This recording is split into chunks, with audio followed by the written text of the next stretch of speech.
म त यति धेरै त खान सक्दिनँ नि भन्दै हाल्दा हाल्ने होइन खोर्सानी कहाँ राख्ने भन्ने सोचिरहेको छु क्या मेरो भगवान खासै धेरै त छैन फेरि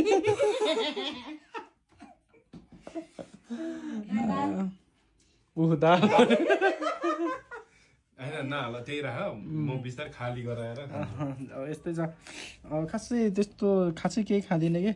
यस्तो भेज भनेको हामी कहिलेकाहीँ झुक्किएर मात्रै हो है हामी चाहिँ बाघ प्रजातिको मान्छे पऱ्यो क्या त अनि मासुभन्दा दोस्रो हामीले छुन नि मिल्दैन रे भन्छ होइन तर हामी चाहिँ कहिलेकाहीँ यसो चसक होइन घाँस खायो भने पनि रोग हट्छ त्यसरी हो ठिक छ एउटा हामी पनि त्यत्रो किनेर लिएर आएको यस्तो चाहिँ नखाउँ न डल्लै खाउँ न नखानु खाएपछि होइन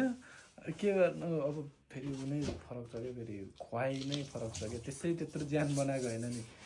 त्यसै तिनटै खन्छ बराबरको छ